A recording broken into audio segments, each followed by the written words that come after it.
And can you see something? Now we see your slide, yes. Okay, great. So hi everyone, I'm Jakob Nordin. I'm calling in from Berlin, Germany, for those who don't know me. I'm going to try to cover three slightly separate topics: the AMPEL platform, the AMPEL broker, and science application towards the end, which is the really interesting stuff.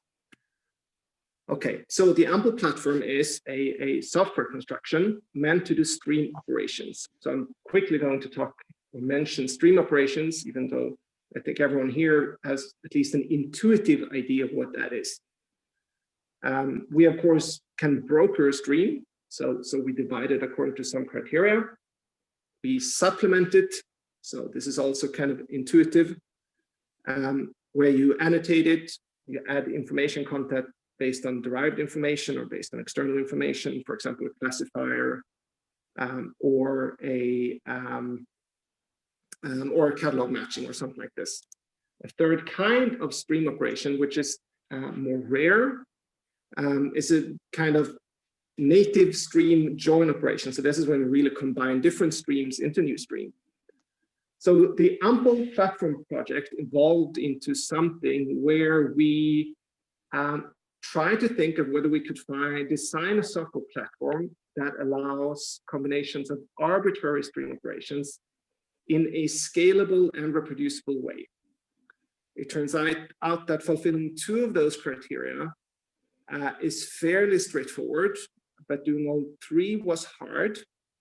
But we believe that we have succeeded. So this is just showing a random sketch of something that could look like this. So you can see there's a combination of brokering and joining and supplementing operations. And in our mind, when we see this, is of course something that could be a full, very complex scientific program where you're having some first data stream that you might be joining with something else, you're analyzing it, you're requesting follow-up information, you're evaluating it. And hopefully in the end, you're providing some scientific conclusion or final sample in the end. This kind of structure is definitely something that is not always necessary. It can be fairly complex to set up, but it can be very handy for a lot of situations. And sometimes it will, I believe, turn out to be necessary. Once this is set up, it of course minimizes manual work. It allows faster reactions. You don't have to wait for human in the loop. It allows the risk of human error, or just differences. You natively combine data instead of sequentially, for example, calling in catalog matches as part of your supplementation process. And that provides reproducible analysis and more effective usage of hardware and software. So we're very happy with this current system, and we're very intrigued in now that we're actually starting to use it for real. I won't start or describe the interns very much, but I wanted to show this slide in case you're starting to look at the repository. It can be slightly confusing in the beginning. So this gives some orientation. The actual core of AMPEL is completely topic and neutral.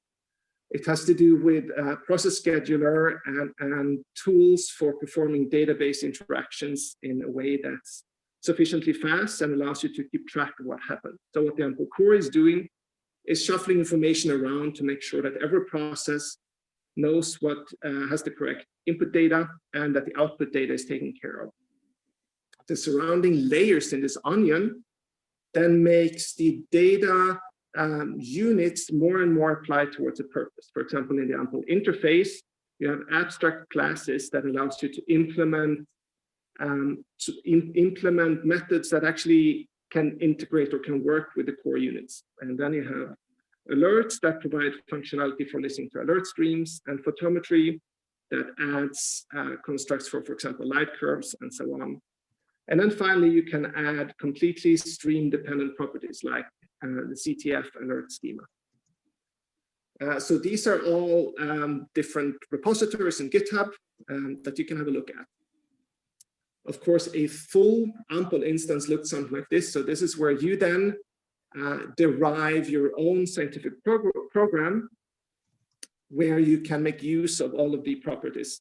And this is uploaded or combined into a live container that you either run yourself or that you merge with a live instance that's being run at some computer center or in the cloud.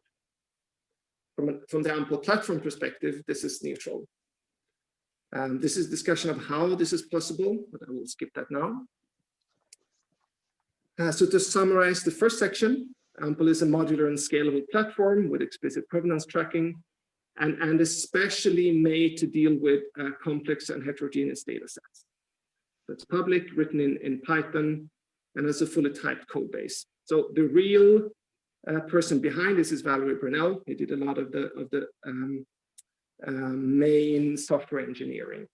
So do have a look at this. The second topic is the AMPEL broker, which does exist. It's currently maintained at the DSC Soithen Computer Center. The main operation manager is Jakob Nordin. It is a public service, so anyone can get their channel started. There is a link for how to start defining a channel. So it combines one instance of the AMPEL framework with resources for example, catalog matching and various output services. Okay, so finally I'll get to the really interesting part, and that has to do with some samples of the LSST era science programs that are already running on the current AMPEL system.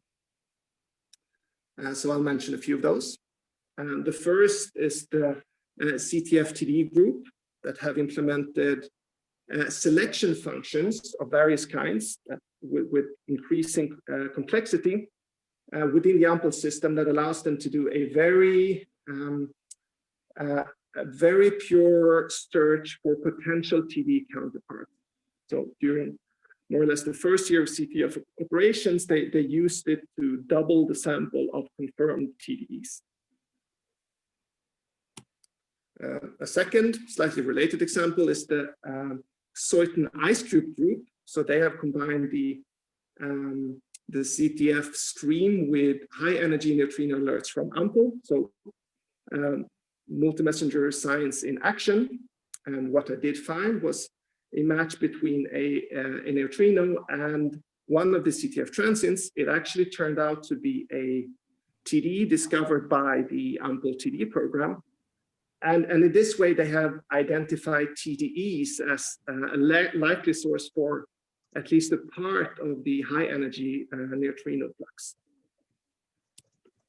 So continuing, there are various programs for obtaining complete transient samples, just for transient status or completion. On the left here, we're seeing the bright transient survey. So they are looking for very complete samples of bright transients that are then classified and allows you to do general studies of transient properties. So I encourage you to look at Dan's paper.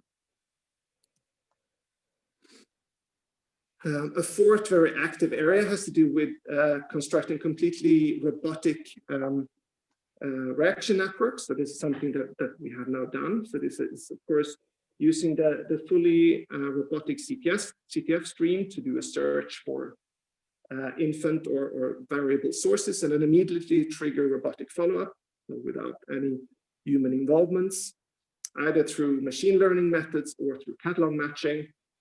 And this is now something that is fairly well working, at least with the Palomar P60 and the LCO network. We can regularly have completed follow-up exposures less than 30 minutes from the first observation was taken. So this is very exciting right now, and the results will be coming soon. This is an example of a recent O2CX, so potential fully deflagration type 1a supernova that we're currently observing. And that was detected through these networks. A final example is the kilonova searches. Of course, we didn't find any kilonovae, but the exhaustive searches made by the growth team, where they used AMPEL to search for potential counterparts, allow them to put very strict limits on the luminosity function of kilonovae. So these are all some examples of the kind of studies that we've mentioned that we want to do during the LSST era, and that we are already doing now for CTF. So if you want more information of those, just contact me. This is another slide with reference answers that I will leave here. So my summary, we're very excited about AMPEL 0.7. We're just starting to explore the possibilities.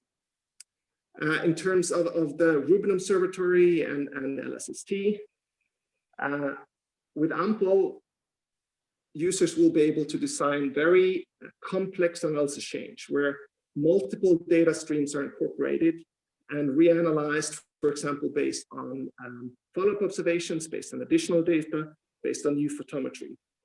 Particular examples include, of course, multi-messenger science and complete science program looking for strictly evaluated missed objects.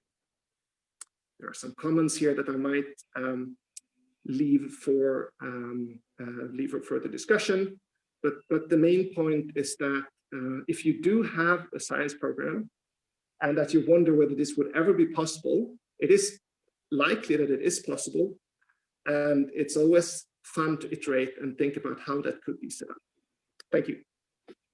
Okay, thank you, Jakob. We went the full 11 minutes, so if you could check the Zoom and the Slack and answer the questions there instead, we'll move on to the next talk,